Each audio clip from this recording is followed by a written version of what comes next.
Hello everyone, আমি মালা আবার একটা নতুন ব্লগ নিয়ে হাজির হলাম। সবাই কেমন আছেন বলুন। এই যে হালকা হালকা ঠান্ডা পড়েছে, এই ঠান্ডাটাই কিন্তু আমার বেশ উপভোগ করতে ভালো লাগে। এর থেকে বেশি ঠান্ডা আমার ভালো লাগে না। আপনাদের কীরকম লাগছে সেটা জানান। মেয়েকে স্কুলে ছেড়ে দিয়ে এসেই আমি নিয়ে বসলাম চা আর দুটো বিস্কিট। সেটা আপনারা জানেন, চিনি ছাড়া চা আমার বরাবরই খুব পছন্দ, তাও র চা। দুধ চাও কিন্তু আমি চিনি ছাড়াই খাই, আজ পর্যন্ত আপনাদের বলা হয়নি। আজকে মা খাবে এই পালং শাকের ডাল, তা মায়ের জন্য করলাম পালং শাকের ডাল, আর আমাদের জন্য আলাদা করে ডাল, আলু সেদ্ধ আর বেগুন ভাজা। কেননা আজকেও আমাদের রান্নার মাসি ডুব দিয়েছে, তাই জন্য রান্নার ভাতটা আমার কাছে এসে পড়ল।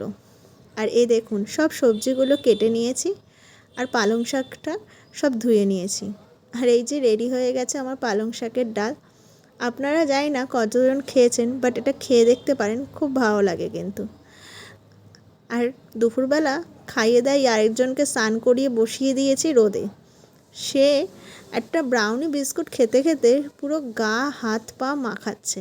দেখেছেন জামা প্যান্ট সব কি অবস্থা করেছে। এইগুলো ঘষে ঘষে আমাকেই তুলতে হয়, নাহলে জামা কাপড়গুলো দেখলে মনে হয় কারোর থেকে ধার করে নিয়ে এসে পরানো হয়েছে, এতটাই নোংরা হয়ে থাকে। সারাদিনে কটা যে জামা চেঞ্জ করতে হয় ওর, কে জানে। আর বাচ্চাদের একটু জামা চেঞ্জই করতে হয় সেটা জানি, কিন্তু আমার মেয়ে একটু এক্সট্রা অর্ডিনারি। দুপুরবেলায় যে ডাল, বেগুন ভাজা, আলু সেদ্ধ আর কর্তামশাইকে আগের দিন একটু বোয়াল মাছ ছিল সেটা দিয়ে দিয়েছি।